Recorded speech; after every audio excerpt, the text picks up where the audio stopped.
In focus now, House Judiciary Committee Chairman Jim Jordan. So you probably heard my last comment to him, and welcome to the program, Chairman. It's unbelievable. You have that much in fraud, but you want to put good money behind bad, basically. Keep sending more so we can steal more of it, for goodness sake. Yeah, you know there was fraud. They knew there was fraud because whistleblowers came forward and they just ignored it. And in fact, it looks like they retaliated against them. And in many ways, I think they actually assisted the fraud. It wasn't just like we're going to look the other way. They actually assisted the fraud because we know the Attorney General up there, Mr. Ellison, met with the people who were in charge of this Feeding Our Future program that stuck a bunch of money in their pockets and never gave any meals to kids. He met with them, and then he got political contributions, and then the money kept flowing, of course, to this organization. So, and the other reason you know this is real and they knew about it, Tim Walz isn't running for re-election. If it wasn't if it was Republicans' fault, if it wasn't really his fault, if they didn't know about this, if there hadn't been whistleblowers come forward, you know he would be running for re-election, but he's not because this thing is real. And finally, here's the good news. The Justice Department has named an Assistant Attorney General to combat fraud, Colin McDonald. So they are specifically putting in place someone who's going to have staff and go after this across the country because it is truly billions of dollars of American taxpayer money. Look, talk to me about the future. And I'm not talking about the future of Feeding Our Future, but there are people in all of this who got caught up who also got hurt. Yeah, we had a lady testify in front of our committee who actually ran one of these autism centers and was legit. And because the money was going to fraudsters who were just sticking it in their pocket, not actually helping any kids.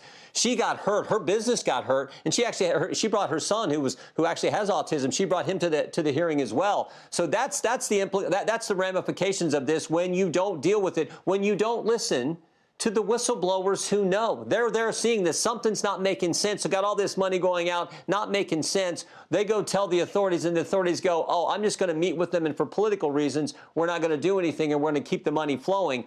That's what it looks like happened up there, and that's why it's important we have this individual and this focus at the Justice Department to dig into it. We're going to move on quickly to sanctuary cities, but I have one more question on this.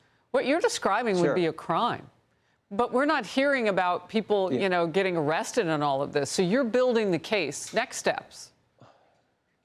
Yeah, I think so. And understand, there have already been like 60-some people indicted. Some have already been charged and convicted, are in jail waiting for their sentence. So I know there's like a few folks with that Feeding Our Future program and some others who are in that situation. So it is happening, but we need more focus. And I think, as the speaker mentioned, it needs to be a focus nationwide. Where is this also happening? Not just in Minneapolis, but where else is this going on? Well, and if any of that money went to ISIS, al-Shabaab, and we know that the chokehold that they had on some of the young people who had, whose families had migrated here years ago from Somalia, we remember those cases of those young men who had tried to join ISIS and were radicalized. So that money, it's a big job. All right, let's get to sanctuary city leaders.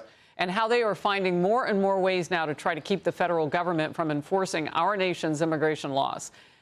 Democrat-led places like Portland, Oregon, now weighing a bill that would let police pull over federal agents. Other sanctuary cities from California to Massachusetts want to ban immigration and customs enforcement and border patrol using public property for enforcement. And New York City's far-left mayor, Zoran Mamdani, just ordered an audit of the city's agencies like the NYPD. He wants to be sure they are not assisting federal immigration agents. The White House with this response, quote, anyone pointing the finger at law enforcement officers instead of the criminals is simply doing the bidding of the criminal illegal aliens.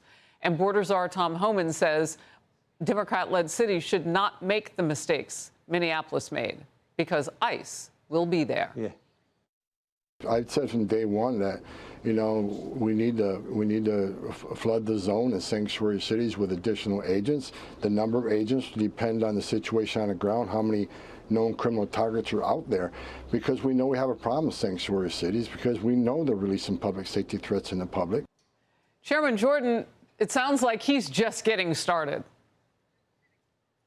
Yeah, and what happens in these sanctuary jurisdictions is just so ridiculous.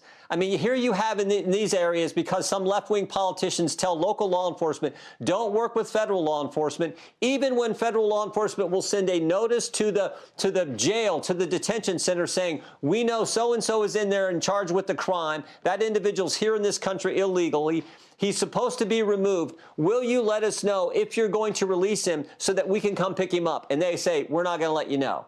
And literally one-third, almost one-third of the country, 31% of the country live in a sanctuary jurisdictions where that is going on. And we know for certain that bad guys have been let out and then done crimes. So we're passing legislation out of our committee next week to address this situation and say, look, you're going to lose money if you're going to operate as a sanctuary jurisdiction. If you're going to do what Portland's doing and some of these other cities are doing. We know in New York alone, 7,000 times in 2025, they let out someone who was in the country illegally, had a final order of removal, and had been charged with some crime in the jail. They let him out so that ICE has to go get him on the street when they could have come to the jail, one agent, and got the guy. We know of a situation in Denver where they let the guy out and an agent was harmed. Well, 6 agents go out to get him and he attacks one of the agents when they could have had no attack and got him in the jail.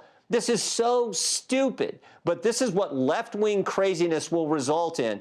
7,000 times in New York, 460 times last year in Minneapolis, over 17,000 that we know of around the country where that has happened, where someone's been released who could have been turned over with one agent at the jail, at the detention center, and not put out on the streets and jeopardize the safety of the public, the law enforcement, and frankly, the migrant.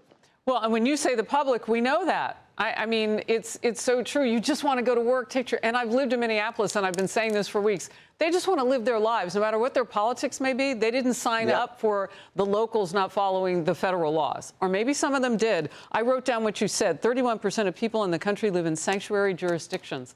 That's a lot. Chairman, great to have you always. 18 cities, 11. I was just going to say 18 cities, 11 states, 3 counties in the District of Columbia. That's the population. It's a huge, almost, again, a third of the country. I love all your facts. Thank you very much. You educate us along the way, too. Good to see you. Hey, everyone. I'm Emily Campagno. Catch me and my co-hosts Harris Faulkner and Kaylee McEnany on Outnumbered every weekday at 12 p.m. Eastern, or set your DVR. Also, don't forget to subscribe to the Fox News YouTube page for daily highlights.